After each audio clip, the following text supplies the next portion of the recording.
Bonjour, chers amis, famille d'Aimé Beau, ici et en ligne. Bienvenue à notre service de culte. Comme d'habitude, dans ce temps-ci, on fait juste une petite introduction pour nous rappeler les consignes, les règlements pour ceux d'entre nous qui sommes au bâtiment. Pour vous, chez vous, par écran, qui nous suivent sur Internet, faites-vous-en pas pour l'instant. Juste un rappel, il faut s'inscrire d'avance pendant la semaine pour se présenter au culte. Une fois arrivé ici, s'inscrire à l'accueil avant 10 heures. On ne veut pas du monde qui arrive en retard. Une fois que vous vous êtes assis, vous restez en place jusqu'à la fin du culte. Et c'est moi qui vais vous dire quand quitter. Il y a des salles de bain au sous-sol dans le cas d'un besoin urgent, mais on vous décourage de vous en servir, à moins qu'il y ait besoin. Si oui, allez-vous-en. Vous restez en place, à moins que vous ayez une intervention à faire, vous portez le masque en tout temps. Le chant, proprement dit, c'est interdit. Lorsque vous allez chanter, vous chantez à basse voix, avec le masque. Puis on loue le Seigneur comme ça. C'est juste le chanteur qui va pouvoir chanter à haute voix. Je pense que c'est pas mal tous les consignes. Gardez vos distances entre vos bulles, comme ça, bulles familiales. Vous êtes déjà lavé les mains, je l'ai vu. Nous portons notre masque et même en quittant, nous gardons à la distance. Mais on ne va pas se distancier de notre Seigneur qui s'est rapproché de nous en Jésus-Christ pour nous sauver, pour nous donner la vie, pour nous adopter comme filles et fils de Dieu en Jésus-Christ. Approchons-nous au trône de la grâce afin de lui rendre hommage et adoration. Bon culte.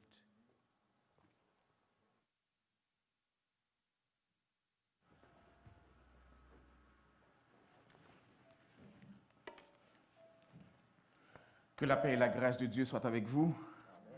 Quel privilège de pouvoir nous joindre ensemble ce matin, en présentiel et en ligne, pour adorer le Seigneur ensemble. Nous sommes en ligne, nous sommes en présentiel, mais nous sommes comme une famille, une même assemblée.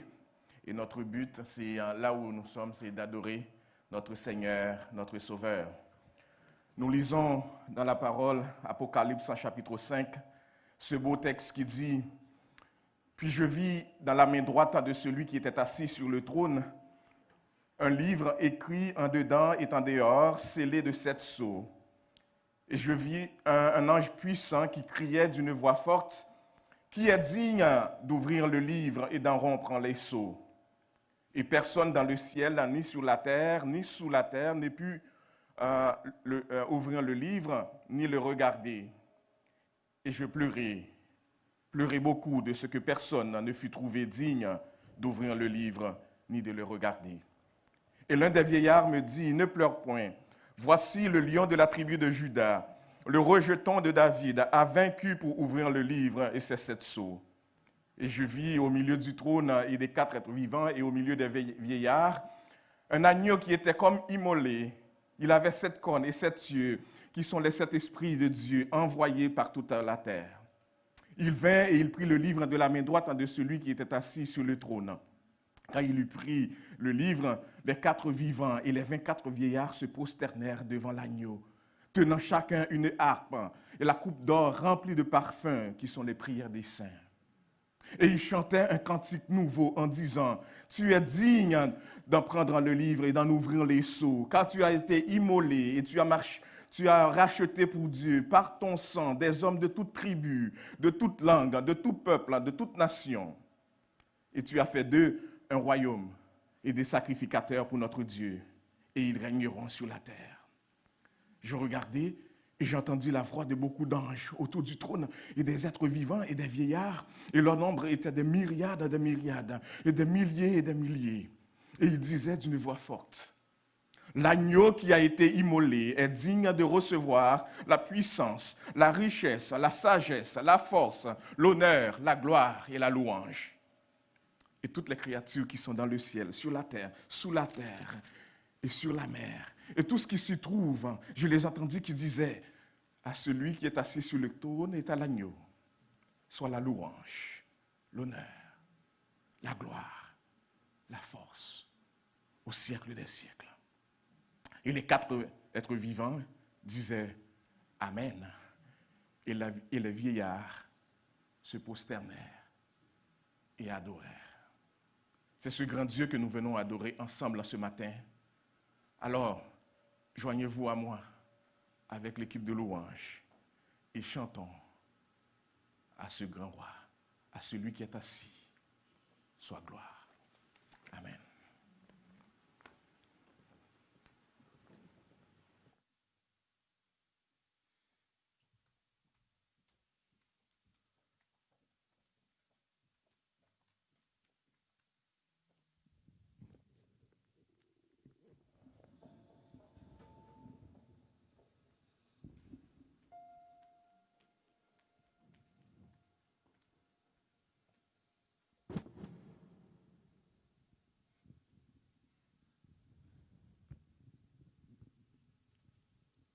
Que la paix de Dieu soit avec vous tous.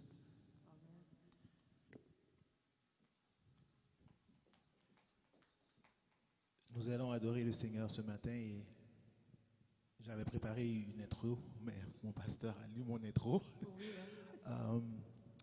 Et c'est une joie et c'est un privilège pour nous de pouvoir adorer cet agneau qui a été immolé et qui a été trouvé digne d'ouvrir le livre à celui qui est assis.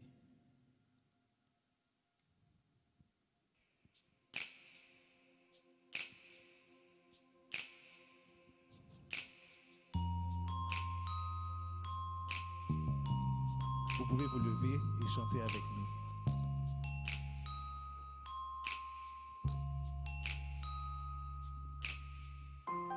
Qui est digne d'ouvrir le livre?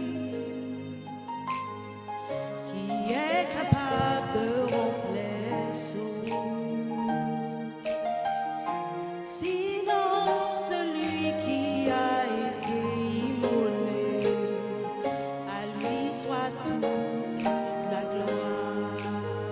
À celui Qui est digne d'ouvrir le livre? qui est capable de rompre Qui est capable de rompre les sceaux? Sinon celui qui a été immolé, lui à lui soit toute la gloire. Qui est assis sur le trône et à l'agneau, soit la louange, soit la louange, l'honneur, la gloire, la force à jamais. ensemble à celui À celui qui est assis sur le trône et à l'agneau, soit la louange, l'honneur, la gloire, la force à jamais. disons encore ensemble, qui est digne Qui est digne d'ouvrir le livre? qui est capable Qui est capable de rompre les sceaux? Sinon celui qui a été immolé, à lui soit toute la gloire.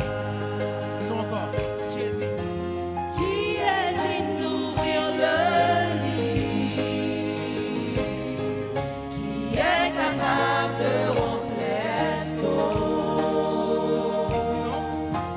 Sinon celui qui a été immolé, à lui soit toute la à gloire. lui soit toute la gloire. Disons à celui À celui qui est assis sur le trône et à l'agneau, soit la louange, l'honneur, la gloire, la force à jamais.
l'agneau.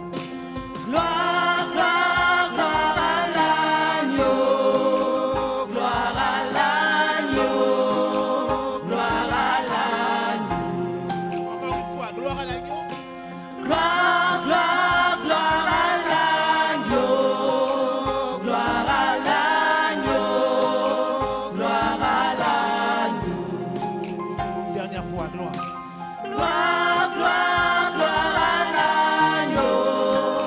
Gloire à l'agneau. Gloire à l'agneau.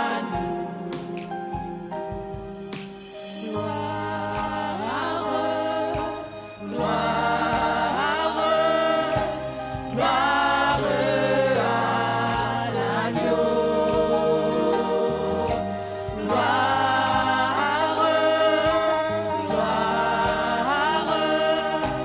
gloire à l'agneau. Car il est glorieux et digne de régner. L'agneau est souverain. Nous élevons la voix pour l'adorer. L'agneau est souverain. Car il est glorieux. Disons-le encore. Car il est glorieux et digne de régner. L'agneau est souverain. Nous élevons la voix pour l'adorer. L'agneau est souverain. À celui qui est assis sur le trône et à l'agneau. Soit la louange. Soit la louange, l'honneur, la gloire, la force à jamais. Disons-le encore une dernière fois. À celui. À celui qui est assis sur le trône et à l'agneau, soit la louange, l'honneur, la gloire, la force à jamais.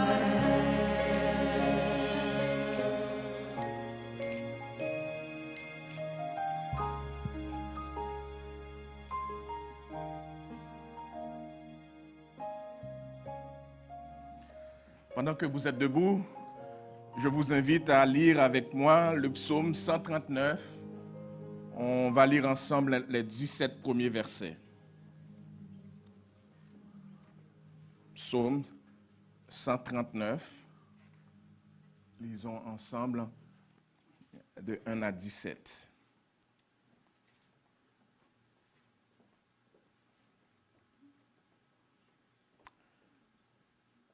Éternel, tu me sondes et tu me connais.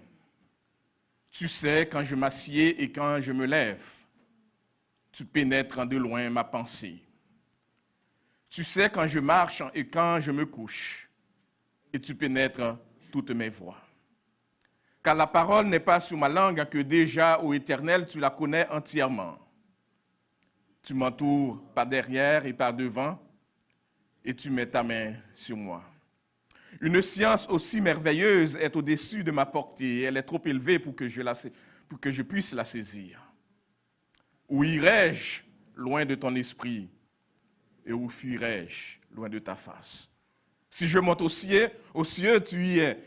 Si je me couche au séjour des morts, t'y voilà. Si je prends les ailes de l'aurore et que j'aille habiter à l'extrémité de la mer, là aussi ta main me conduira et ta droite me saisira. Si je dis, au moins les ténèbres me couvriront, la nuit devient lumière autour de moi. Même les ténèbres ne sont pas obscures pour toi. La nuit brille comme le jour et les ténèbres comme la lumière. C'est toi et mon âme le reconnaît bien. Mon corps n'était pas encore point caché devant toi lorsque j'ai été fait dans un lieu secret, tissé dans les profondeurs de la terre. Quand je n'étais qu'une masse informe, tes yeux me voyaient, et sur ton livre était tout inscrit. les jours qui m'étaient destinés avant qu'aucun d'eux existât. Que tes pensées, ô Dieu, me semblent impénétrables, que le nombre en est grand. Parole du Seigneur. Vous pouvez vous asseoir. J'invite l'équipe de louange à l'adorer.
Désolé, je suis en train de briser l'église. OK. Vous êtes dans la joie d'être dans la maison du Seigneur ce matin? Amen. Oh, hey. OK, vous avez le droit de parler, vous avez le droit de dire Amen dans vos masques, c'est correct. Alors, je vais vous demander de vous mettre debout pour notre moment de louange. Et ce matin, on va faire quelque chose de spécial. J'aimerais vraiment que vous puissiez comprendre le concept que on peut adorer, même si on ne chante pas, avec nos mains, Amen. Avec notre corps. Il y a un chant qui dit, je dis à mes mains de louer Dieu, je dis à mon corps de louer Dieu, non? Amen. Alors on peut danser devant le Seigneur, on a le droit. Et je veux vérifier votre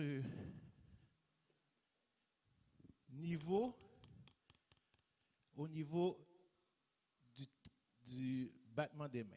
Okay? Donc on va faire un exercice ce matin pour rehausser notre adoration.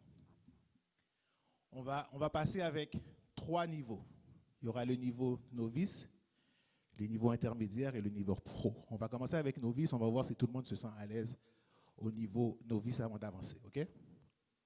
Donc vous allez simplement faire exactement ce que je fais avec les mains.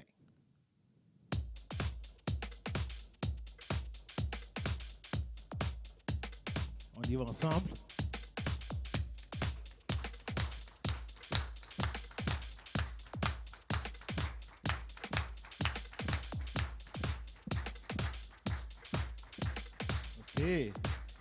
OK, c'est beau, merci. Maintenant, on va aller au niveau intermédiaire. OK? Ceux qui sont capables de juste faire ça, faites ça. Essayez pas d'aller plus loin que vous pouvez. OK? Intermédiaire.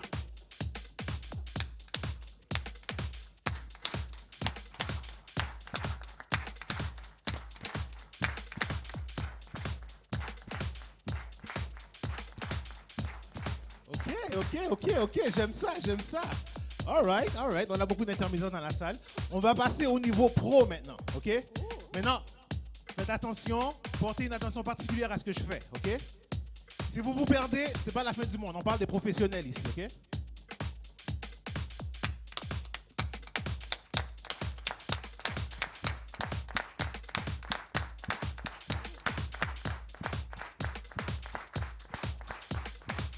All right.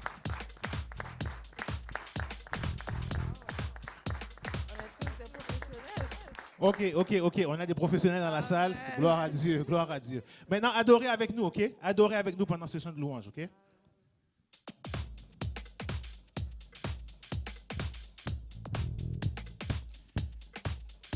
Je vais juste demander, Bernard, peux-tu me donner un peu plus de basse? Juste un petit peu plus de basse, s'il vous plaît. Parce que je suis au maximum, là. Merci. OK. On y va.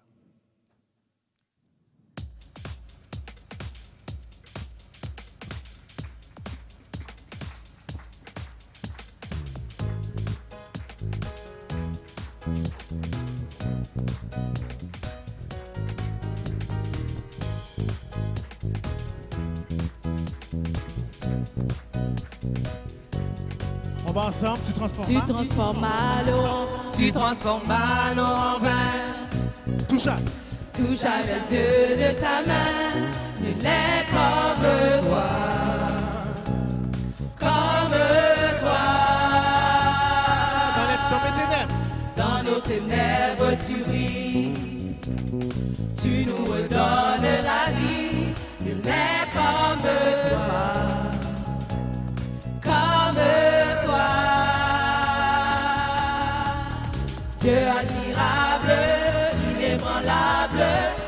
nom surpasse toute puissance. Dieu de miracles, incomparable, oh Dieu, oh Dieu. Inébranlable, ton nom surpasse toute puissance. Dieu de miracles, incomparable, oh Dieu, oh Dieu. Je vous entends taper des mains, taper des mains.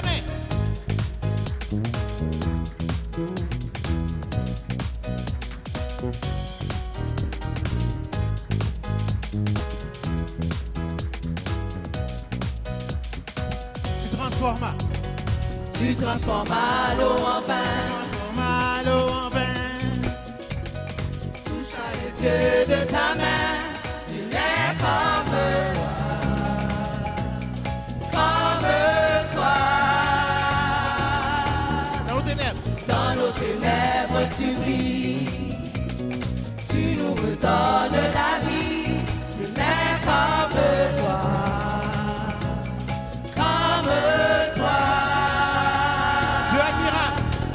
Dieu admirable, inébranlable, ton nom surpasse toute puissance. Dieu de miracle, incomparable, oh Dieu, oh Dieu. Dieu admirable, inébranlable, ton nom surpasse toute puissance. Dieu de miracle, incomparable, oh Dieu, oh Dieu. Dieu est pour nous. Si notre Dieu est pour nous, qui pourra nous arrêter? Et si Dieu est avec nous, qui sera contre nous? Si notre Dieu est pour nous, qui pourra nous arrêter? Et si Dieu est avec nous, qui sera contre nous? Si notre Dieu est pour nous, qui pourra nous arrêter? Et si Dieu est avec nous, qui sera contre nous? Notre Dieu est pour nous, qui pourra nous arrêter? Et si Dieu est avec nous, qui sera contre nous?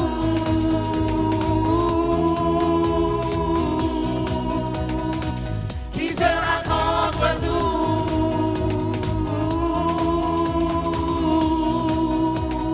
On tape des mains, on tape des mains.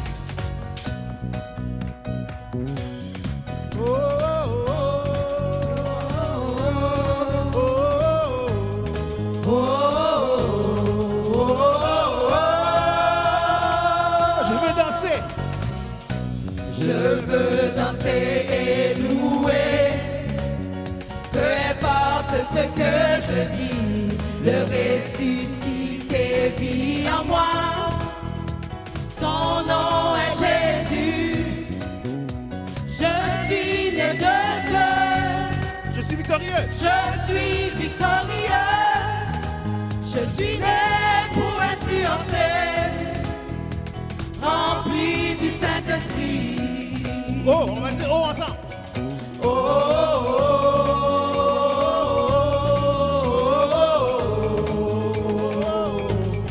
oh, oh, oh, je veux danser. Je veux danser et louer, peu importe ce que je vis, le ressuscité vit en moi. Son nom est Jésus, je suis né de Dieu. Je suis victorieux. Je suis victorieux, je suis né pour influencer, rempli du Saint-Esprit. Je louerai son nom. Je louerai son nom, je louerai son nom, je louerai son nom. Je suis un conquérant. Je louerai son nom. Je louerai son nom. Je louerai son nom. Je louerai son nom.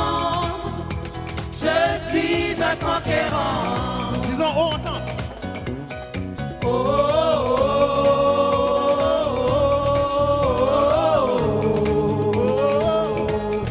oh, oh, oh.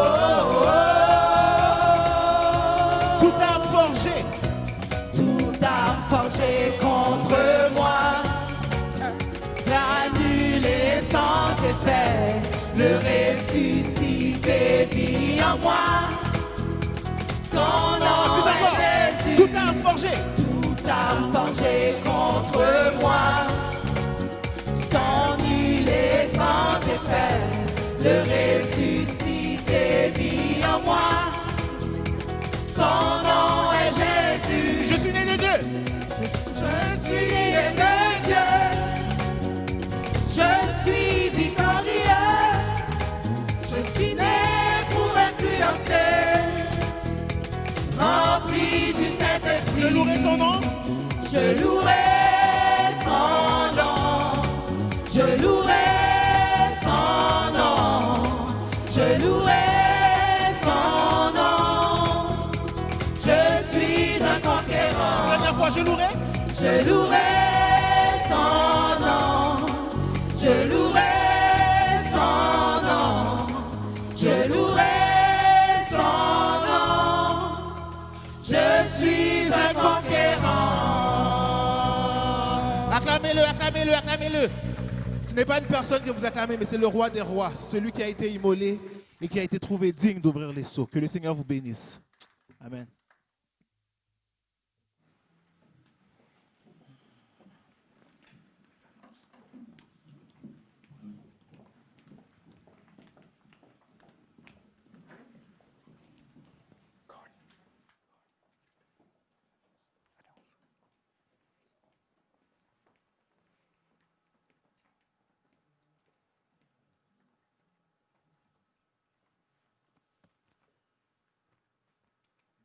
Les annonces.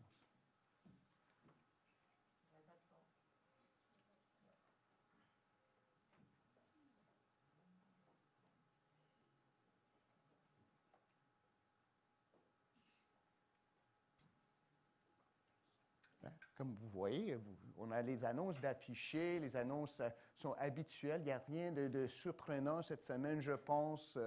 Temps de prière le mardi, études bibliques mercredi soir, et même en demi-confinement, on est occupé. Hein? Les groupes connexion à chaque semaine, aussi groupe des hommes, les samedis se rencontrent. Donc, restez à l'écoute pour ça. Je sais qu'on va avoir quelque chose d'intéressant, encore une fois, cette semaine. D'autres annonces, par exemple, on a eu un nouveau bébé parmi nous. C'est le fils d'Amphibée et son mari. C'est Samuel qui s'appelle. Donc, enfin, ça, c'est un sujet de beaucoup de prières parce qu'il y a des moments proches, là. On s'en faisait deux. Mais, grâce à Dieu, un autre bébé pour aimer beau, hein? Même pendant le confinement, je sais ce qu'on fait, là. OK. Puis ça, c'est les annonces. Si vous avez des questions, portez-vous sur Nancy qui va pouvoir répondre à pas mal toutes les questions. Et si elle ne connaît pas la réponse, elle va y répondre quand même. OK. Maintenant, je veux parler à nos jeunes amis. J'en vois quelques-uns, comme Frère Caleb, puis d'autres là, puis peut-être en ligne aussi. Donc, je ne sais pas si vous avez déjà été chez le médecin. Quand moi, j'étais petit gars, je n'aimais pas le médecin. Mon médecin s'appelait Dr. Maloney, là. Puis il était vieux. Je pense que son frère était politicien, quelque chose comme ça. En tout cas. Mais le médecin, il fait quoi là, dans la vie, lui? Il nous guérit, n'est-ce pas? Donc, je ne sais pas si vous avez, les jeunes, vos propres médecins. Bien souvent, vous allez voir le médecin de votre famille, hein, même médecin que votre famille, votre mère, votre père. Donc, pour le moment, ça va suffire. Peut-être un médecin spécialisé pour vous, des fois, un médecin pour les enfants. Quand même, on a pas mal tous des enfants. Je lisais quelque chose ce matin. Il y a un chanteur à Québec et dans toute la province. Il n'y avait pas les hôpitaux comme on les a maintenant. Maintenant, lorsqu'on est malade, on se rend à l'hôpital. Dans ce temps-là, c'était juste les pauvres qui avaient besoin d'y aller. Puis c'était les religieuses qui s'occupaient des hôpitaux. C'était juste les riches qui avaient des médecins. Puis c'est un peu comme le pizza, là. On commandait ça, le médecin venait chez nous. Donc, il fallait avoir un médecin, les moyens pour le payer, puis il faut les faire appel aux médecins. À quoi bon avoir un médecin si on ne lui fait pas appel? Par exemple, même pour nos jeunes, si vous êtes malade puis vous ne dites rien à vos parents, là, le médecin va pas, vous n'allez pas voir le médecin. Un médecin, ça ne sert à rien. Si on ne le voit pas, on ne va pas le voir, hein, quand on est malade.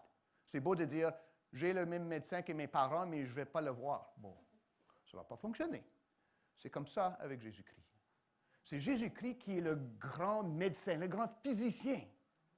Mais il faut faire appel à lui vous-même.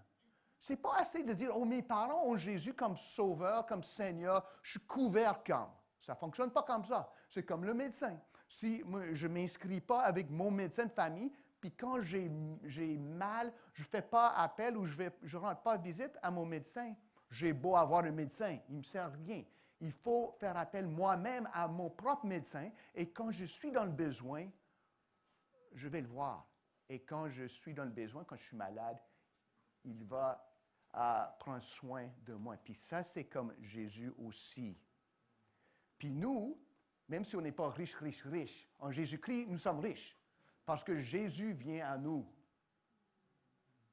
On va à lui, puis comme enfant de Dieu, puis il vient envers nous n'importe quand on lui fait appel. Pas besoin d'être à l'église, c'est une bonne chose d'être à l'église, mais même chez vous, à l'école, dans les cours, lorsque vous avez peur, lorsque vous êtes dans la joie, vous pouvez faire appel à Jésus si vous êtes fils de Dieu en Jésus-Christ, puis il va venir le grand physicien, le médecin par excellence, prend soin de vous. Mais il faut le faire pour vous-même. Pas par vous-même, vos parents, votre Église, nous allons vous aider avec ça. Mais ça tombe à vous de faire appel à Jésus. Ce n'est pas assez d'avoir Jésus dans la famille. Il faut que vous l'ayez pour vous-même et que vous vous rendiez à vous, à lui, vous-même. Vous comprenez?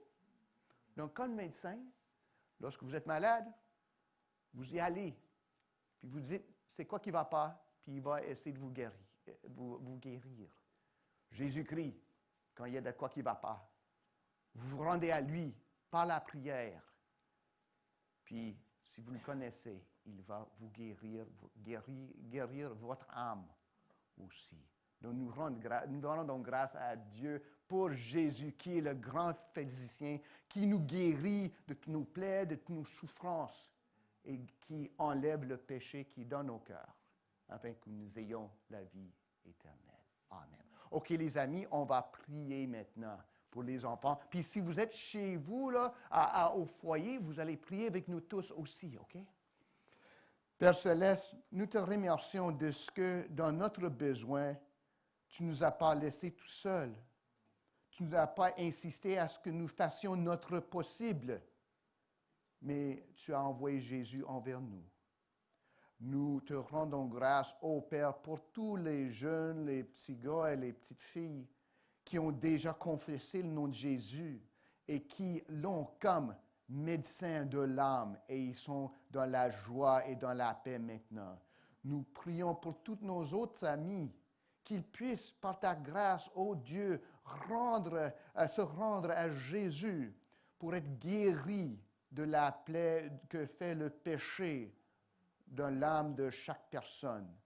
Et nous te rendons grâce, Jésus, de ce que tu reçois tous ceux qui viennent à toi, qui te cherchent comme médecin. Même si on n'a pas de sous, on n'est pas riche.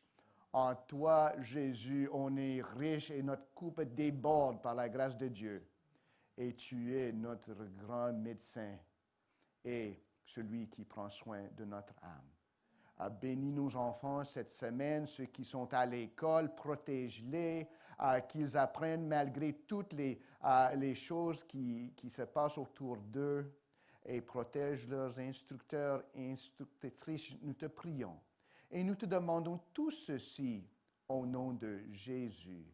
Amen.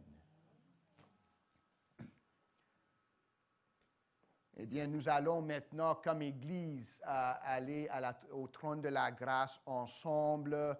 Il y a beaucoup de préoccupations cette semaine, surtout sur le front de la COVID. Si ce n'est pas une deuxième vague, la marée a l'air de rentrer. Donc, nous prions pour la sécurité, pour la sagesse, pour nos leaders à tous les niveaux, à tous les paliers gouvernementaux.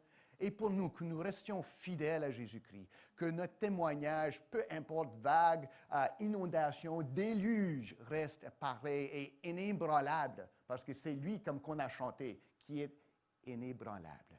Allons tous ensemble au trône de la grâce, chercher la grâce en temps de besoin. Ô Père céleste, nous te remercions cette journée, cette belle journée. Le soleil nous rappelle non pas juste du jour où tu as tout créé, mais du soleil qui est la lumière du monde, Jésus-Christ. Ce soleil que tu as fait briller en nous, afin que nous puissions voir la gloire de Dieu dans le visage de Jésus-Christ. Merci, ô Dieu. Malgré nos péchés, tu restes compatissant et miséricordieux envers nous. Toi, dans ta grandeur, dans ta toute-puissance, tu nous aimes à cause de ta fidélité envers nous en Jésus-Christ. Merci, ô Dieu. Merci pour ta grandeur. Merci que tu nous appelles à louer, pas un petit Dieu, un petit rien, mais le Dieu de l'univers. Toi qui es parfait, tu nous appelles au-delà de nous. Et tu nous rends capables d'y arriver à cause de Jésus-Christ. Pardonne-nous nos péchés, nous te prions. De toutes les moyens, les manières par lesquelles on a péché contre toi, on est allé contre ta volonté, ou ce que nos vies n'ont pas été conformes à ton commandement et ta volonté. Pardonne-nous, ô Père. Nous venons à toi en Jésus-Christ, confessant que nous avons dit des choses que nous n'aurions pas dû dire. J'ai eu des pensées que j'aurais pas dû avoir. Je n'ai pas rendu service aux autres comme j'aurais dû. Nous avons fait des choses contre les autres qu'on n'aurait pas dû faire. Pardonne-nous, nous te prions, Père. Nous cherchons le pardon, pas par nos propres mérites, pas à cause de quelque chose qu'on va te rendre par la suite, mais à cause de celui qui s'est rendu pour nous, Jésus-Christ. C'est dans son pouvoir, par ses mérites, dans ton amour pour nous, les pécheurs en Jésus-Christ, que nous confessons nos péchés et en lui, pour tous ceux qui croient, nous avons l'assurance du pardon, parce que tu es juste et fidèle de nous pardonner et de nous purifier de toute iniquité. Et nous avons un avocat avec toi, ô Père Jésus-Christ, le juste, qui est le sacrifice propitiatoire pour nos péchés. Merci, ô Dieu. Merci, Jésus, pour un tel pardon. Nous te rendons grâce pour cette semaine qui s'est bien passée. On n'a pas eu de rapport de maladie parmi nous et nos familles. Merci, Seigneur. Merci d'avoir protégé nos enfants à l'école et ceux qui ont eu à retourner au travail. Merci pour Samuel, ce petit bébé qui est venu au monde après tant de prières. Garde ses parents en bien, surtout sa maman, Anne-Phébé. Et nous réjouissons avec eux pour cette addition à leur famille et donc à la nôtre. Nous te remercions pour la paix qui demeure dans ce pays. Nous prions pour les pays ailleurs, surtout le pays d'origine de plusieurs parmi nous qui éprouvent des difficultés, où il y a le désordre, la pauvreté, l'injustice. Ô Père, que le Prince de la paix, Jésus-Christ, puisse mettre tout ça en ordre. Donne du repos à nos frères et nos sœurs, notre famille, qui sont loin de nous. Donne du manger et de l'eau pure à ceux qui en manquent aujourd'hui. Père, nous prions pour l'Église à travers le monde. Protège-la. Dans la persécution, purifie son témoignage afin que par son obéissance, l'Église puisse être le moyen par lequel tu vas convertir même leurs oppresseurs. Nous prions pour l'Évangile, pour son avancement à travers le monde et surtout ici au Québec, que ceux qui sont dans les ténèbres actuellement, qui ont peur de la mort, qui ne connaissent pas ce qui est l'essence de la vie, puissent venir à Jésus pour la vie. Nous prions pour nos voisins un peu partout. Père, nous prions pour nos concitoyens et pour nous-mêmes lors de ce rebondissement des cas de COVID. Père, que tu puisses arrêter ça. protège ceux qui sont sur les lignes de front, pour ceux qui ont à traiter les malades, pour les moniteurs et monitrices d'école, pour ceux qui travaillent un peu partout avec les policiers, les ambulanciers, les pompiers. Gardez en bien et donne la sagesse à nos leaders afin qu'ils puissent prendre de bonnes décisions. Et aide-nous à être de bons citoyens et pour suivre les consignes et pour dire quand ça va un peu trop loin peut-être. Mais en toute chose, que nous puissions nous avérer de bons citoyens du royaume de Dieu. Et nous prions maintenant, ô Père, que la prédication de la parole puisse te rendre gloire. Ouvre nos cœurs et prépare le sol, le terrain de nos cœurs afin que les semences qui vont être plantées puissent aboutir au centuple. Et nous te demandons tout ceci dans le nom et par les mérites de Jésus-Christ qui vit et qui règne pour toujours avec le Père et le Saint-Esprit. Amen.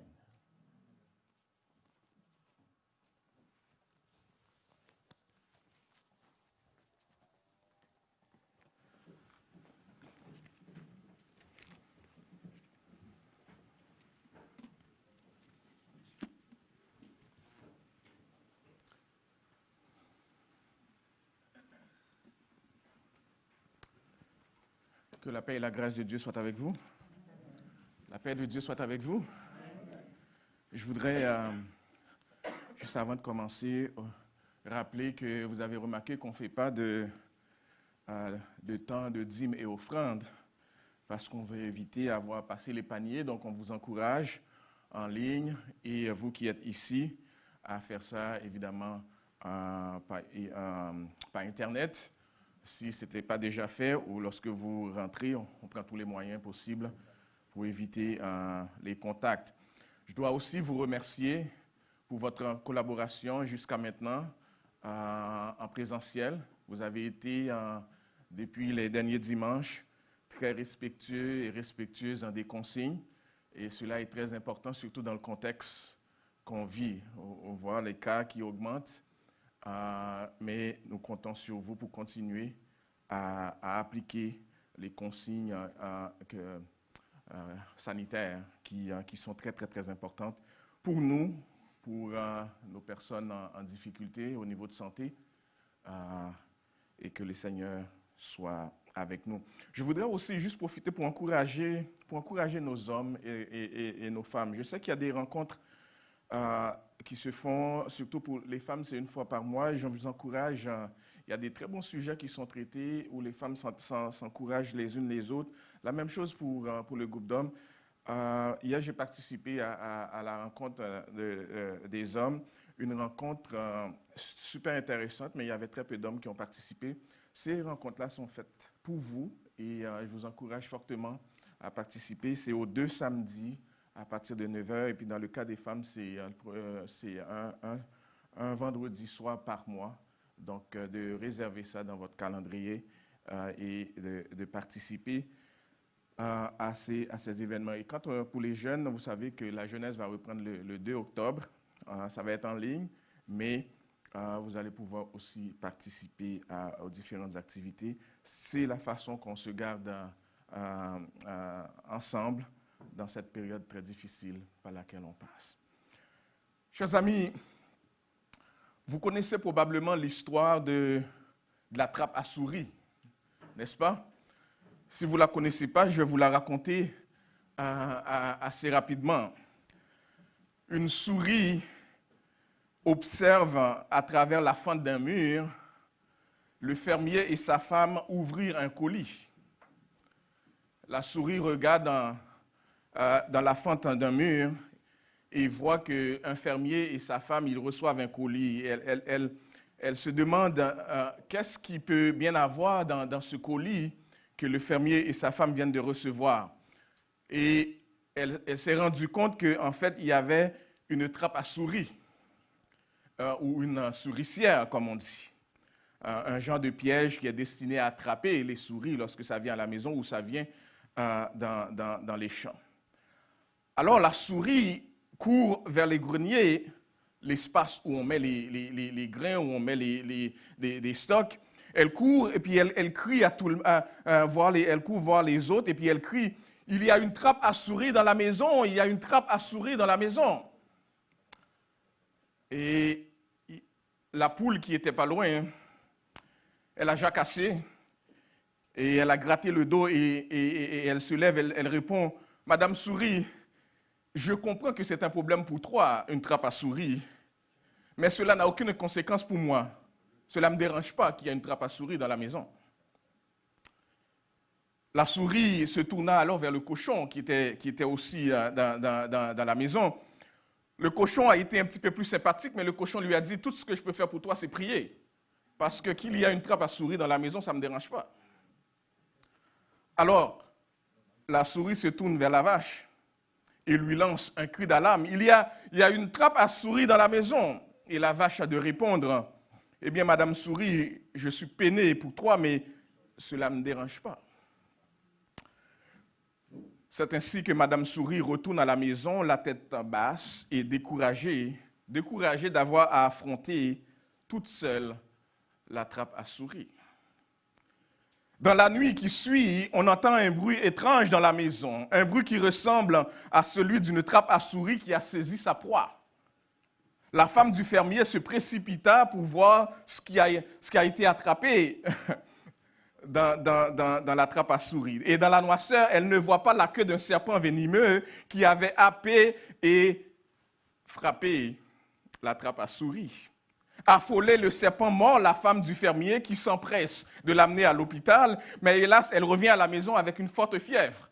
Et vous savez, lorsqu'on a une fièvre, ça prend lorsqu'on a une forte fièvre, pour soigner ça, ça prend une soupe au poulet.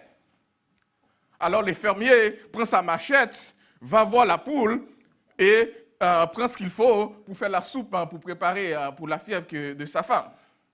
Mais comme la situation de sa femme ne s'est pas améliorée, beaucoup de gens continuent à venir à la maison. Le fermier a besoin de préparer des sandwichs pour les gens qui viennent 24/24 dans la maison. À ce moment-là, qu'est-ce qu'il faut? Parce qu'il faut du bacon pour préparer des fois des sandwichs. Alors, le fermier est allé voir le cochon et l'a tué pour avoir assez de viande pour préparer les sandwichs pour les gens qui viennent à la maison. Et malheureusement, la femme est finalement décédée. Et parce qu'il y a beaucoup de personnes qui viennent dans les funérailles, le fermier a besoin d'aller tuer la vache pour avoir assez de viande pour nourrir toutes ces personnes qui viennent dans ces funérailles.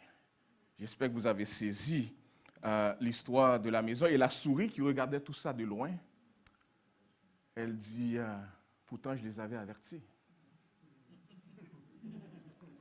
Pourtant je les avais avertis. Et vous m'écoutez en disant, c'est quoi la morale de l'histoire? On pense toujours que les messages, c'est pour les autres.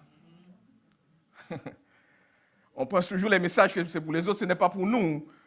Mais plus souvent qu'autrement, les messages nous concernent aussi.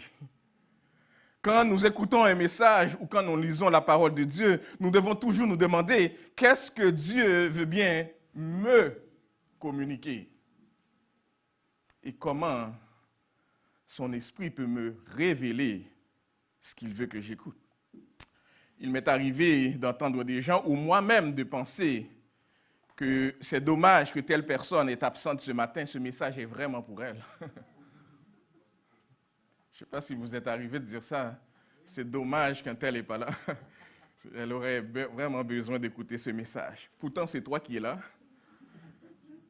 et c'est toi qui écoutes le message. Peut-être que c'est pour toi que Dieu a un message. Depuis, chers amis, depuis notre retour progressif en présentiel, nous avons vu ensemble, comme Église, que nous devons faire tout ce qui dépend de nous pour vivre dans l'unité à laquelle Dieu nous appelle. Nous qui formons un seul corps en Jésus-Christ, c'est ce que nous avons vu il y a quelques dimanches à partir de Philippiens chapitre 3, verset 16. Dimanche dernier, nous avons expliqué brièvement pourquoi l'Église existe et à quoi elle sert. Nous nous sommes rappelés, entre autres, que Jésus-Christ en est le bâtisseur, la pierre angulaire, l'architecte, le maître d'œuvre, la tête de son Église. Et que son Église existe principalement pour servir Dieu par le culte et l'adoration, servir les croyants en Jésus-Christ par leur édification et pour servir le monde par l'évangélisation. Et nous avons dit que l'évangélisation ou l'annonce de la bonne nouvelle, ça peut se faire sous plusieurs formes, y compris nos comportements et nos relations avec les autres. En conclusion de cette courte série de 3 messages, j'aimerais tenter aujourd'hui d'expliquer le type de service auquel Dieu prend plaisir. C'est une chose de servir, mais il y a un type de service que Dieu honore. Parce que Dieu fixe le cadre dans lequel lui offrir un service qui lui est agréable. Et lui-même récompensera le bon serviteur, la fidèle servante. Nous lisons en Matthieu chapitre 25, verset 21, ces paroles de Jésus qui dit ceci: « C'est bien, bon et fidèle serviteur. Tu as été fidèle en peu de choses, je te confierai beaucoup. Entre dans la joie de ton maître. » Servir pour plaire au maître, servir pour plaire au maître, c'est le sujet de notre message de ce matin. Notre bon Père Céleste, donne-nous l'onction de ton Saint-Esprit de manière à enseigner ta parole simplement, avec la grâce que tu donnes, et ouvre notre esprit, nos oreilles, donne-nous toute l'attention nécessaire, de manière à ce qu'on puisse entendre cette parole et la mettre en pratique dans notre vie pour mieux te servir, pour ta gloire et ta gloire seule, par Jésus-Christ notre Seigneur et Sauveur. Amen. Amen. Comme servantes et serviteurs de Jésus-Christ, chers amis, nous souhaitons tous entendre notre Maître prononcer un jour ces paroles à nous. Tout le monde ici aimerait entendre Jésus un jour qui dit « Bon et fidèle serviteur, bonne et fidèle servante, entre dans la joie de ton Maître. Tu as été fidèle en peu de choses, je vais t'en confier beaucoup d'autres. » Presque tout le monde, chacun d'entre nous, aimerait entendre ces paroles. Cependant, seules les personnes qui servent le Seigneur selon les motifs, selon les bons motifs, auront la joie d'entendre de telles paroles de récompense. Seulement ceux qui servent le Seigneur avec les bons motifs entendront de telles paroles. Et le Seigneur les prononcera aux bonnes personnes parce que leurs œuvres auront mérité de tels compliments. Le Seigneur ne se trompe pas. En passant, permettez-moi de faire cette mise au point, juste avant d'aller plus loin. Vous savez, dans nos responsabilités de leader de cette Église, comme conseil pastoral, comme conseil d'administration, nous comprenons qu'il est important de consacrer du temps pour remercier et apprécier les efforts des ouvriers parmi nous qui travaillent fort pour une bonne marche, pour la bonne marche de notre Église. Nous comprenons que cela fait partie des bons principes d'organisation que de créer un temps pour remercier les gens, pour apprécier leurs efforts, leur travail dans notre Église. Parce qu'il y en a qui travaillent très fort, on le reconnaît. Nous reconnaissons qu'il y a des gens dans cette Église qui travaillent fort, mais dont les efforts passent inaperçus, qui n'ont pas été remerciés à leur juste valeur pour tous les efforts consentis. Et je ne peux que regretter cela comme leader de cette Église. Cependant, j'aimerais vous rassurer que là où nous-mêmes nous avons failli, Dieu lui voit. Et il fait la promesse que votre travail n'aura pas été en vain. Je reconnais que vous dire cela n'excuse rien et puis cela n'enlève pas le fait que c'est notre travail de pouvoir le reconnaître. Mais je vous dis la vérité. Notre Seigneur qui voit même dans le secret, il sait ce que vous faites, même lorsque nous ne le voyons pas et nous ne pouvons pas vous remercier. Nous, les humains, nous pouvons récompenser les mauvaises personnes parce que peut-être nous avons du parti pris, peut-être que nous agissons par ignorance, peut-être que nous pouvons nous tromper de nom. Mais le Seigneur ne se trompe pas de nom. Si vous travaillez pour lui, vous travaillez de tout cœur, même en cachette, même dans le secret, vos temps de prière, vos temps passés pour le bien de cette Église, le Seigneur le voit. Et il vous récompensera. Mais la question qu'il y a devant nous ce matin est la suivante. Comment servir de manière à plaire à Dieu et à glorifier Jésus? Parce que le service auquel Dieu prend plaisir est celui qui se fait dans l'amour. Il n'est pas surprenant, chers amis, que Dieu recommande que celui qui le serve et que celui qui sert son Église et qui sert ce monde, que cela se fasse dans l'amour. Parce que Dieu est un Dieu d'amour. En 1 Jean chapitre 4, verset 16, nous lisons « Et nous avons connu l'amour que Dieu a pour nous, et nous y avons cru. Dieu est amour, et celui qui demeure dans l'amour demeure en Dieu, et Dieu demeure en lui. »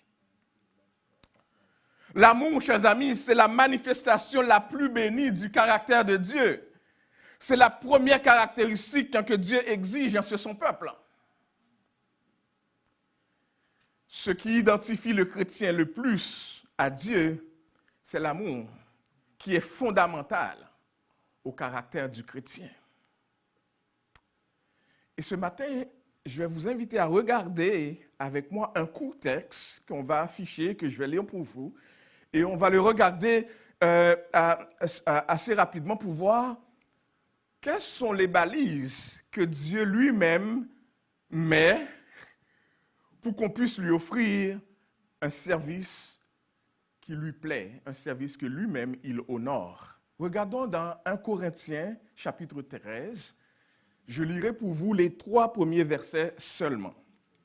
1 Corinthiens, chapitre 13, versets 1 à 3. Le texte dit ceci. « Quand je parlerai les langues des hommes et des anges, si je n'ai pas l'amour ou la charité, je suis un airain qui résonne, ou une cymbale qui retentit. Et quand j'aurai le don de prophétie, la science de tous les mystères et toute la connaissance, quand j'aurai même toute la foi jusqu'à transporter des montagnes, si je n'ai pas la charité, je ne suis rien. Et quand je distribuerai tous mes biens pour la nourriture des pauvres, quand je livrerai même mon corps pour être brûlé, si je n'ai pas l'amour ou la charité, cela ne me sert de rien. » En fait, on aime utiliser ce texte de 1 Corinthiens lors des cérémonies de mariage. Et avec raison. On dit de ce passage que c'est un hymne à l'amour. On dit aussi de ce passage qu'au niveau littéraire, c'est le plus beau texte que Paul aurait écrit. Mais l'amour dont il est question ici, chers amis, dépasse le cadre du mariage. Et ça peut être une des raisons que certaines versions, dont la version du second, préfèrent la charité au lieu de l'amour. Le but principal de ce passage, c'est d'édifier. Lorsqu'on finit par saisir son enseignement, lorsqu'on finit par comprendre le lien entre le chapitre 13 et le chapitre 12, le lien entre le chapitre 13 et le chapitre 14, ce texte-là est situé entre le chapitre 12, évidemment, et le chapitre 14. Et il y a une raison, et lorsqu'on saisit pourquoi l'Esprit du Seigneur le met ainsi et quel a été le but de l'auteur, on finit tout simplement par apprécier ce texte. Parce que qu'est-ce que le chapitre 12 nous disait? Le chapitre 12 expliquait que Dieu fait des dons à son Église et comment ces dons-là s'intercalent, comment on réagit. Dieu en donne à vous, il en donne à moi, et puis ces dons-là, on les utilise ensemble pour le bien de son Église. Et au chapitre 14, le chapitre nous dit comment exercer les dons pour que le peuple de Dieu et Dieu lui-même puissent être glorifiés et que son peuple en soit béni. Le chapitre 13, lui, nous donne quelle attitude à adopter avec les dons que Dieu nous donne. Donc Dieu nous donne chacun des dons.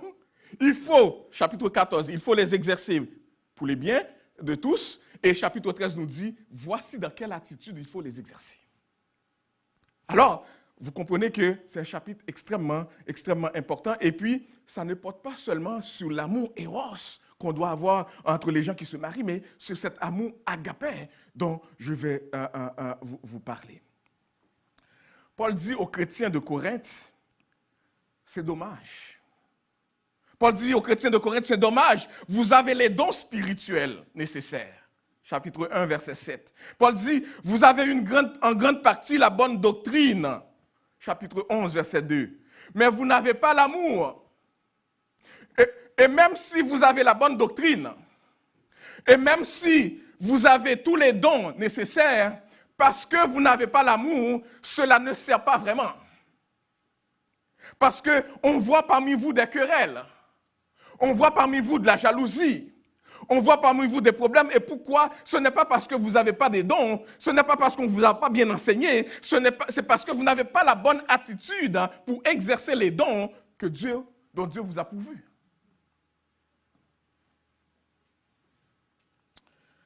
Paul l'explique clairement que le fait d'avoir un don spirituel ne nous rend pas nécessairement spirituels pour autant.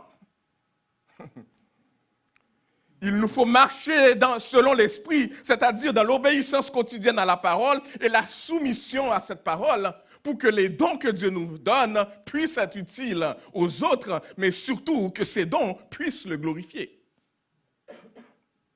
Paul dit, vous avez des dons. Vous connaissez en grande partie la bonne doctrine, mais jusqu'à maintenant, vous n'avez pas la bonne attitude pour exercer les dons.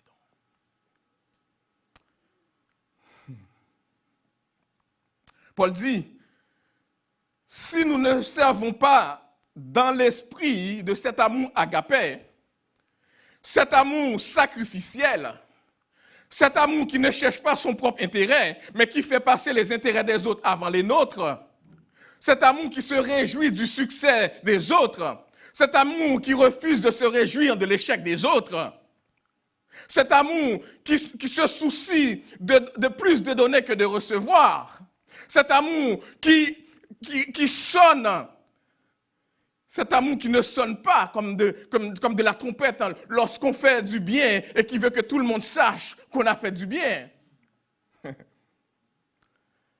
Paul dit, lorsqu'on a cet amour qui pousse à la réconciliation, qui désire pardonner, qui préfère bénir plutôt que de maudire, Paul dit, si tu n'as pas ce genre d'amour où tu es content lorsque l'autre connaît du succès, ou ça t'attriste lorsque l'autre connaît aussi de l'échec. Cet amour qui te pousse à vouloir le bien de l'autre, même si ça ne fait pas ton affaire. Paul dit, si tu ne l'as pas, tout ce que tu peux faire à l'église, tout le service que tu peux rendre, cela ne sert à rien parce que tu ne reçois, que tu ne veux que être glorifié, alors que c'est Dieu qui doit être glorifié. Et Dieu est glorifié, pas seulement quand tu le fais, mais aussi quand les autres le font. Et Paul dit, tu dois avoir cette perspective de l'Église et non ta perspective des choses.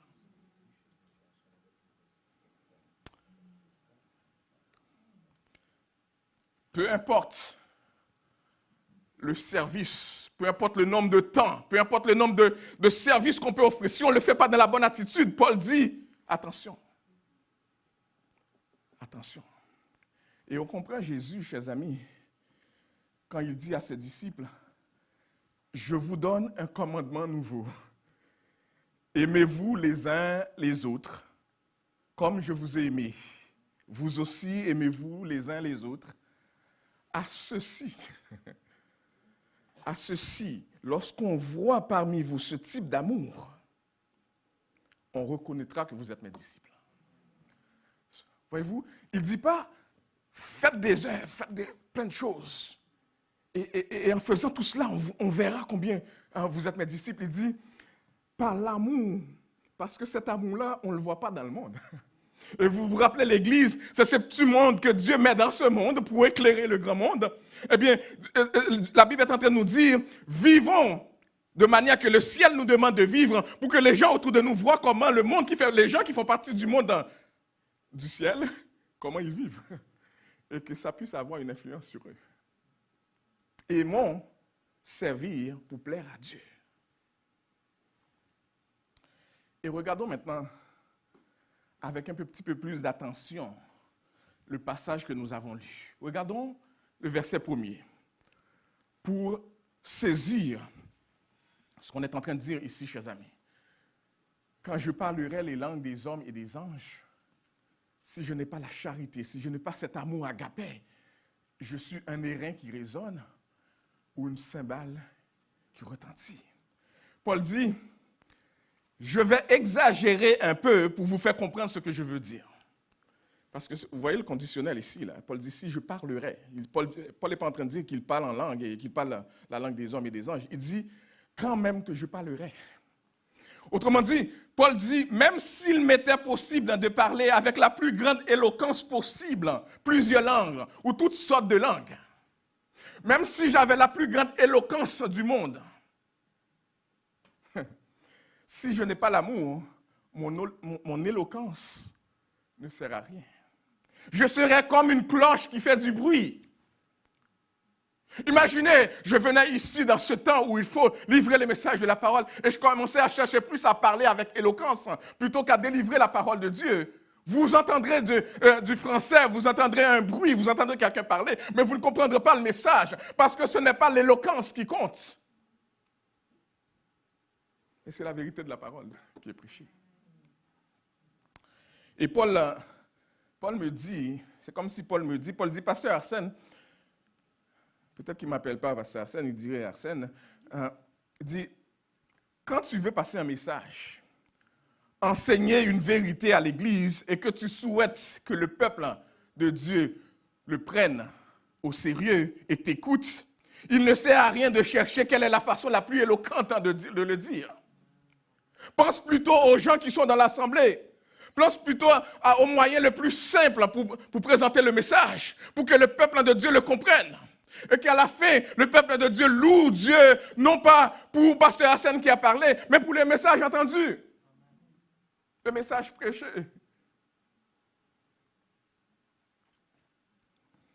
L'amour pour Dieu et pour les gens devrait te pousser à chercher leur intérêt plutôt que de chercher à bien paraître.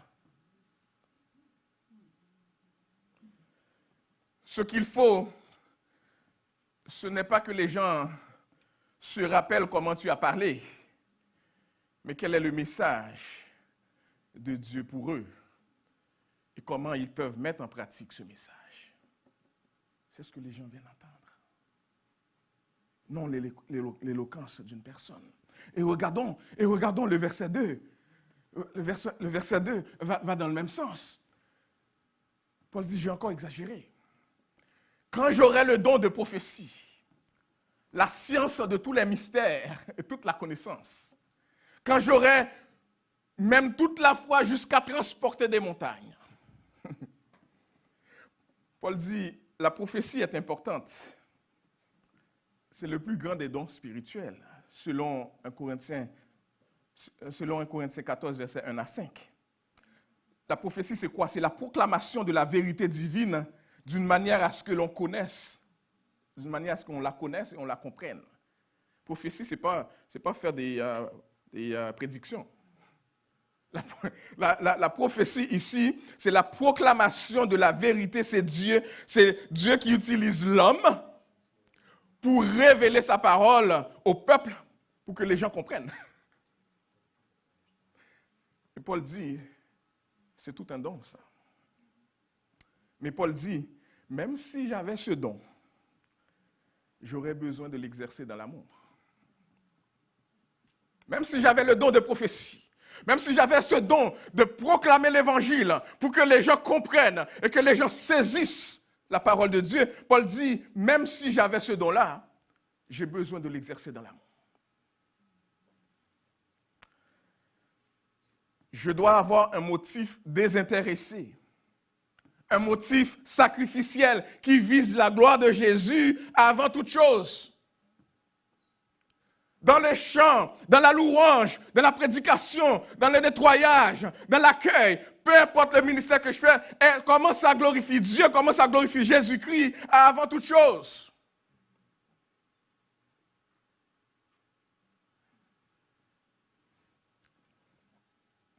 Paul dit, la connaissance aussi est importante. La connaissance est utile. Avoir la science pour comprendre les mystères, et ici Paul fait référence, comprendre à la fois les choses divines et être capable aussi de comprendre les choses humaines, Paul dit, avoir cette connaissance-là, c'est extraordinaire. Mais sans l'amour, je ne suis rien.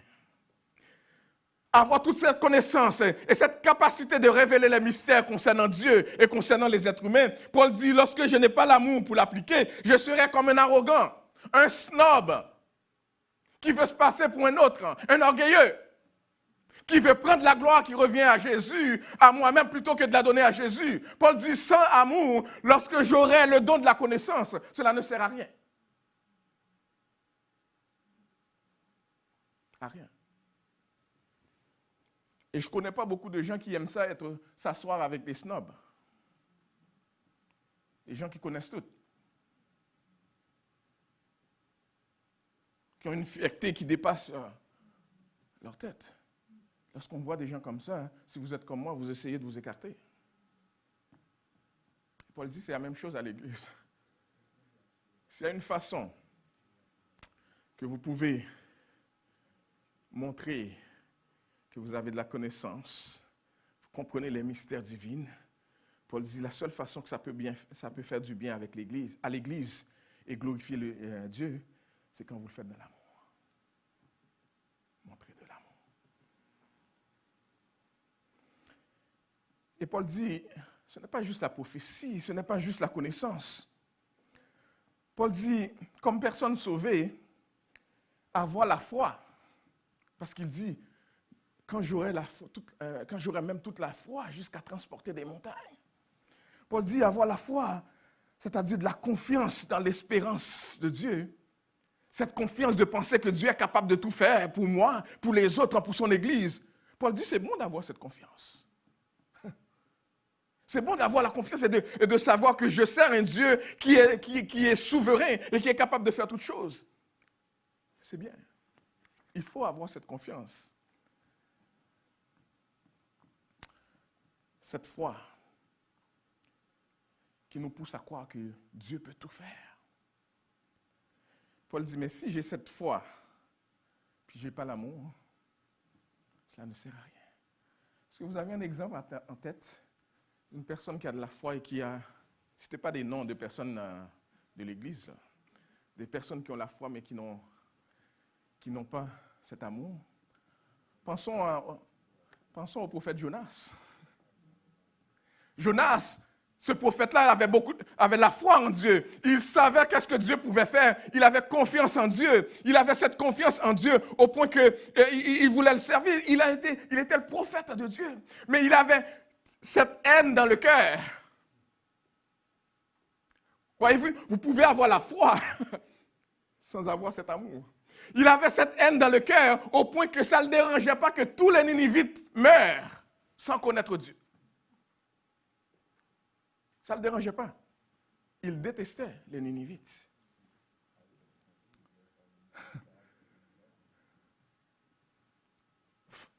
À un moment donné, il était tellement fâché contre Dieu parce que Dieu avait eu pitié des gens de Ninive et Jonas explose sur Dieu. Jonas dit, c'est ce que je voulais éviter. Je savais que tu étais un Dieu bon, un Dieu miséricordieux. Je savais que tu étais un Dieu lent à la colère et riche en bonté. Je savais que tu allais avoir de la pitié pour ce peuple-là. Et c'est ce que je voulais éviter. C'est pour ça que je ne voulais pas aller à Ninive. Et il dit à Dieu, je suis tellement fâché maintenant, prends-moi la vie si tu veux. Je ne veux rien savoir. Mais il avait la foi. La foi sans l'amour ne sert à rien. Une grande foi. Mais en même temps, de la haine. Regardons le verset 3. Maintenant. Paul dit, quand je distribuerai, Paul n'était pas riche, il ne dit pas qu'il y a beaucoup d'argent et puis il va faire ça. Paul dit, il exagère là. Paul dit, je vais encore exagérer. Quand je distribuerai tous mes biens pour la nourriture des pauvres, quand je livrerai même mon corps pour être brûlé, si je fais ça sans amour, je perds mon temps. Autrement dit, Paul dit, même si j'avais les moyens financiers qui me permettaient de donner de l'argent régulièrement et sur une longue période à ceux qui sont dans les besoins, même ce geste de grande libéralité et de générosité ne servirait à rien si ce n'est pas fait dans le véritable amour que Dieu exige. Ça ne sert à rien de donner de l'argent. Si j'en ai, je donne, n'est-ce pas? Il n'y a rien qui prouve que je fais ça dans l'amour. Je vais en donner et je donne. Des fois, j'en donne parce que je veux sauver de l'impôt.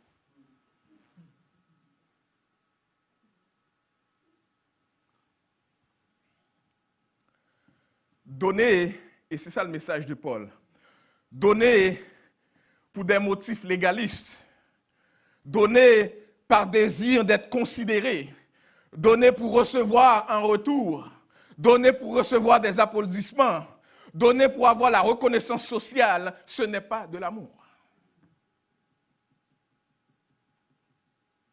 Ce n'est pas de l'amour. Et c'est important, chers amis, qu'on comprenne cela. Parce que des fois, on devient frustré. Parce qu'on dit, j'ai beaucoup donné. Mais justement, il ne faut pas donner avec des mais. Il faut donner parce que tu as reçu. Et la Bible dit, il y a plus de gloire, plus de joie qu'à donner, plutôt qu'à recevoir.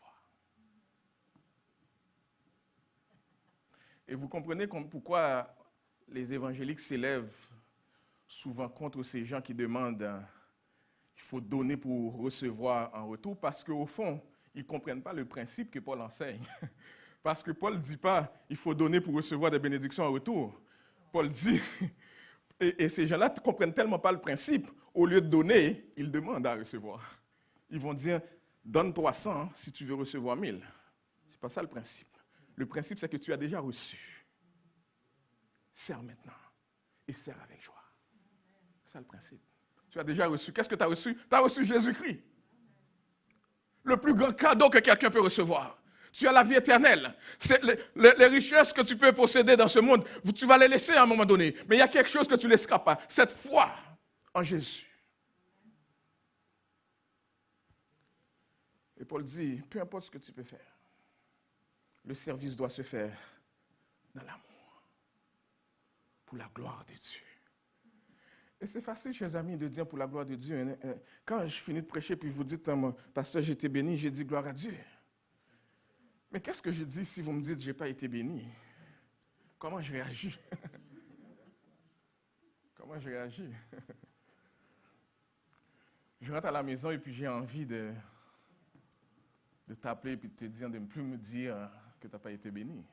Ou je suis fâché. Parce que j'ai ce principe dans l'esprit qu'il faut recevoir la gloire. Mais je dois toujours me rappeler que la gloire appartient à Dieu. Paul dit,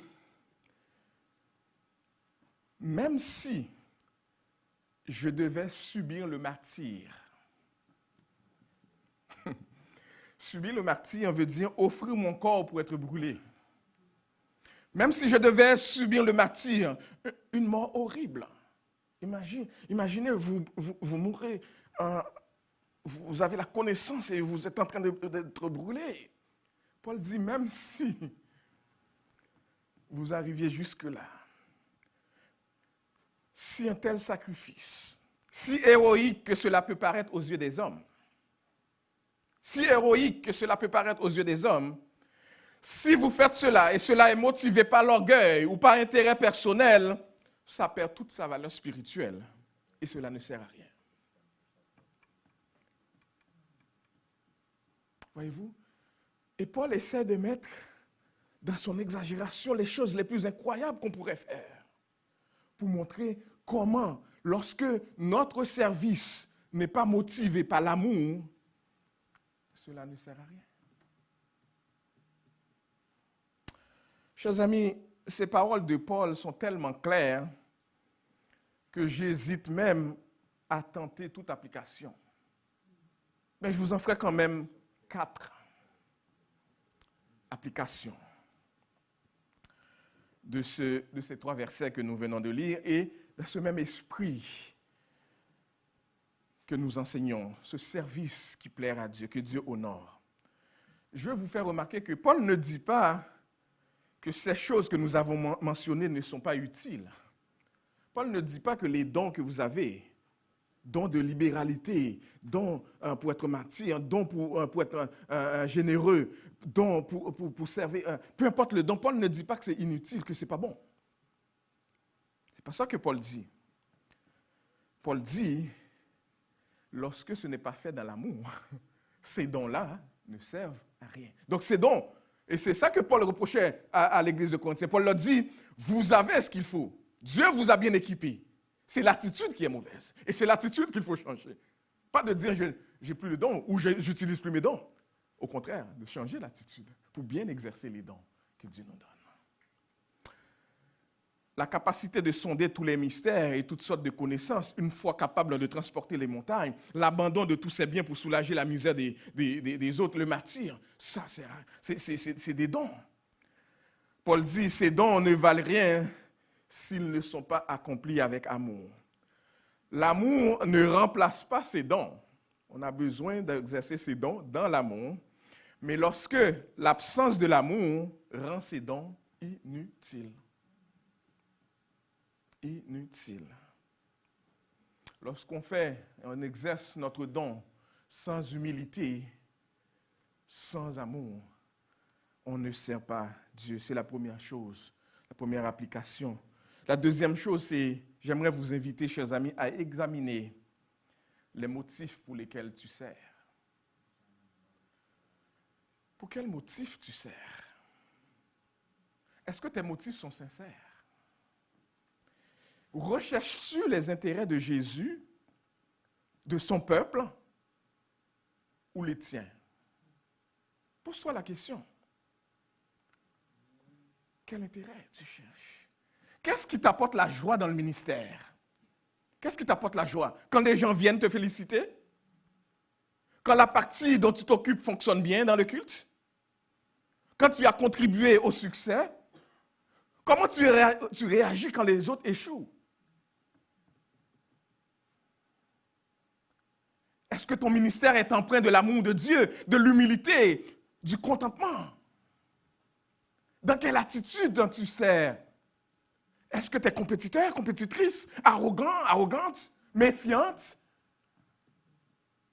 Et c'est à cela que Paul nous appelle ce matin. Dans quelle attitude nous servons Dieu? Parce que nous voulons tous le servir pour lui plaire. Quelle est l'attitude qui nous anime?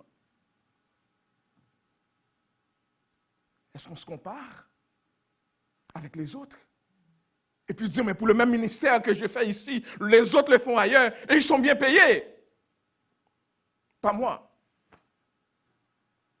Mais peut-être que Dieu t'a placé dans une église qui ne peut pas te payer. Et il sait pourquoi.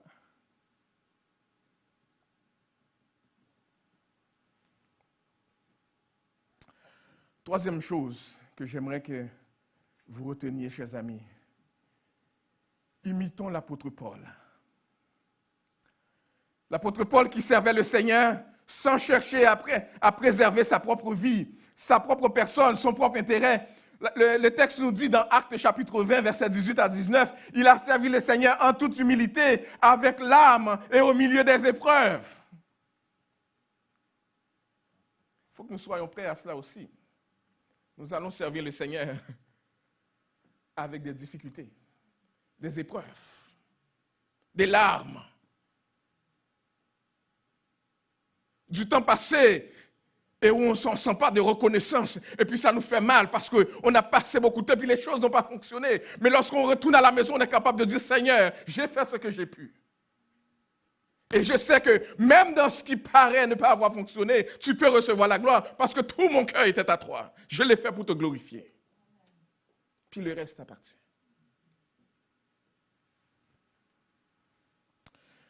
Mais, quatrièmement, n'imitons pas seulement Paul, imitons Jésus. Jésus-Christ est l'exemple parfait de l'amour et du service sacrificiel, dans l'humilité et dans l'amour. Il est venu dans ce monde non pour être servi, mais pour servir. Et il a servi dans l'amour, dans l'humilité. Imaginez le Dieu le Fils, l'homme Dieu qui a quitté son trône, venu dans ce monde, me servir, te servir. Dans l'amour. Et c'est par amour qu'il a été jusqu'à la croix. Sous l'infâme bois, livré son corps. Pour que vous et moi, nous ayons la vie éternelle. C'est ce Jésus que nous voulons servir. Et c'est pour cela que nous devons le servir avec joie. Il a servi dans l'amour, il a servi son Père. Il a servi dans l'amour, il a servi les siens. Il nous a tellement aimés, il a même prié pour nous avant de quitter ce monde. Que Dieu nous préserve du mal dans ce monde. Vous voulez savoir comment servir dans l'amour? Imitez Jésus. Imitez Jésus. Laissez-moi conclure ce message ce matin. Au cours de cette série, chers amis, nous avons appris, comme Église, nous devons marcher, vivre dans l'unité. Marcher, vivre dans l'unité comme Église, c'est à cela que Dieu nous appelle. Nous avons expliqué que c'est important de servir Dieu, les croyants et le monde. C'est le rôle principal de l'Église, un peuple de Dieu sur la terre. Et aujourd'hui, nous avons appris que le motif du service est encore plus important que le service lui-même. Le motif du service, l'attitude dans laquelle nous servons est encore plus importante que le service lui-même. Oui, nous devons servir, mais nous devons servir avec la bonne attitude. Servir Dieu, servir les frères et sœurs, servir le monde par amour. Les personnes qui servent dans cet esprit, qui servent dans l'amour, même lorsqu'elles auront été ignorées par les leaders des églises locales, même lorsqu'on n'a jamais remarqué le bon service qu'ils font pour les apprécier et les remercier, ces personnes pourront recevoir la plus grande des récompenses qui existent. Imaginez un jour entendre Jésus qui te dit « Bon et fidèle serviteur, bonne et fidèle servante. Tu as été fidèle en peu de choses.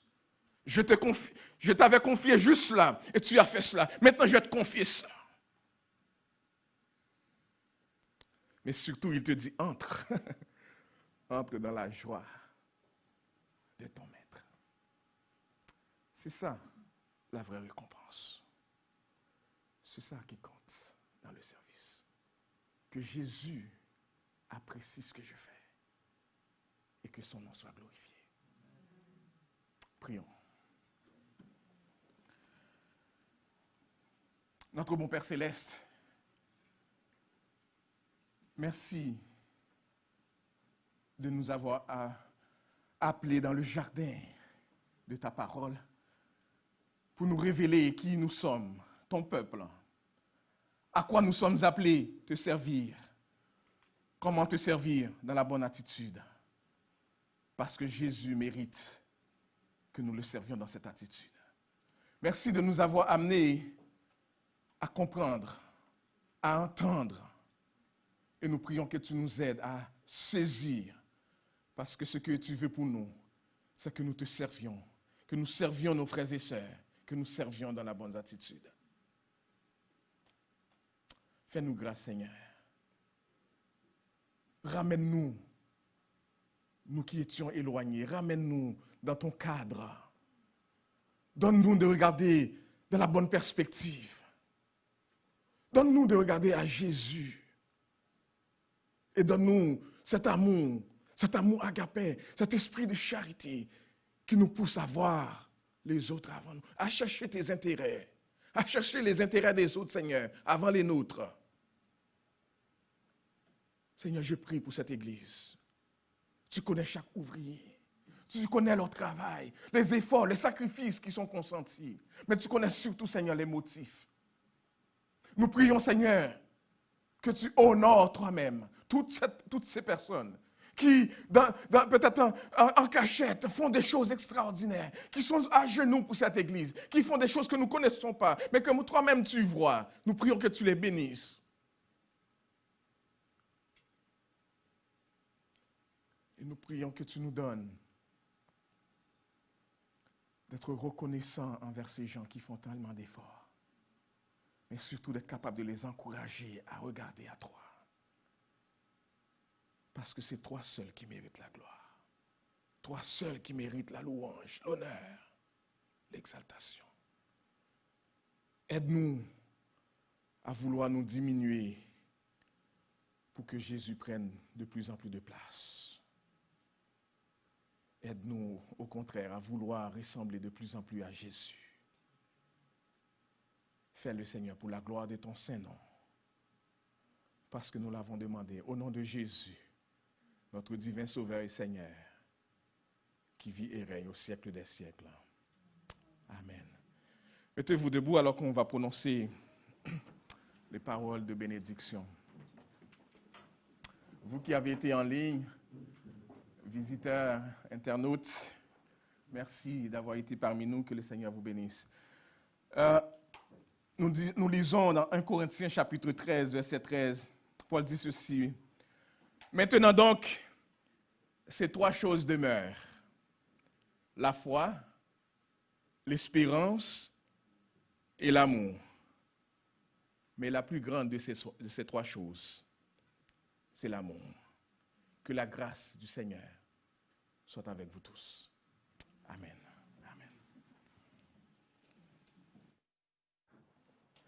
Amen. OK, qu'on s'assoie pour l'instant. Juste avant de quitter, n'oubliez pas, on ne va pas tous quitter la semaine prochaine parce qu'on a notre réunion, notre assemblée générale le 27. Donc, nous qui sommes en présentiel, on va rester pour notre assemblée. Vous qui êtes des internautes, vous allez vous rendre à nous par le lien Zoom qui va vous être communiqué. Donc ça, c'est pour le 27 septembre, puis je pense bien qu'il y a des informations à suivre cette semaine. Donc, n'oubliez pas ça. Donc, on quitte. Rappelons-nous, je vais vous diriger vers la sortie. Apportez tous vos biens avec vous, là. Si vous avez des déchets, jetez-les. Gardez vos distances en quittant. Et que le Seigneur vous bénisse abondamment cette semaine, sœurs et frères. D'abord, OK. OK, on a décidé de rester la semaine, c'est correct. Ma sœur. Bye bye. OK. La famille Pierre.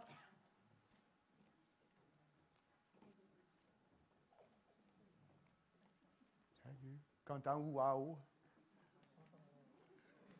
OK. Bien, c'est ça. Je fais mon possible, là, on ne rit pas. C'est ça. Acclamer. Ouais. Okay. C'est là, Jean-Fanol. Oui. Si vous pourriez le traduire pour moi. OK. Ceux bons ici sont. On quitte? Bye-bye. Bye-bye. Merci pour. OK, honey, you can go now. Yes. It's okay. It's okay. I get to go before Nancy. Yes, they laughed at me too, so don't worry. Okay. Oh, my coat, I forgot to bring it. I'll bring it, love. Yes, dear. OK? Oui, je sais qu'on veut rester, mais il faut qu'on quitte. Mais la semaine prochaine, on peut venir. OK, la famille Jean-Louis. Il inclut Caleb. Bye-bye. Bye-bye. Merci. Bye-bye. Salut, les amis. OK.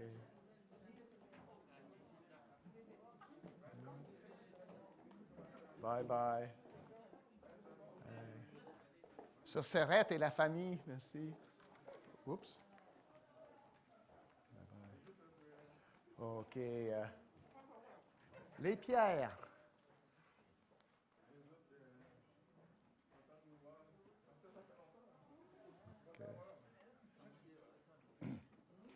OK. Frère Claude et Sœur Régna. Bye-bye.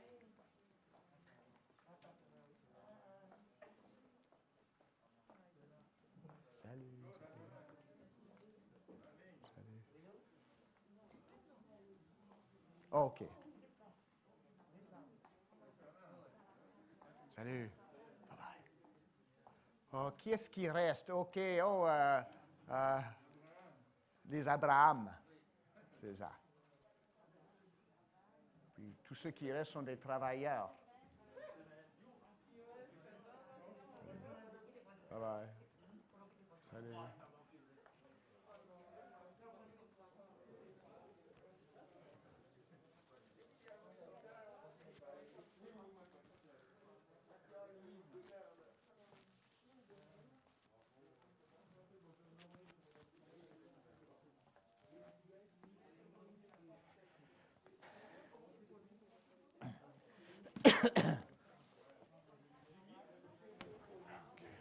Je reviens.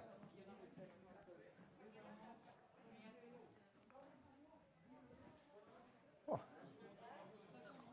On est sorti là? Ben, ceux qui restent vont travailler là maintenant. On va juste faire le nettoyage. Excusez.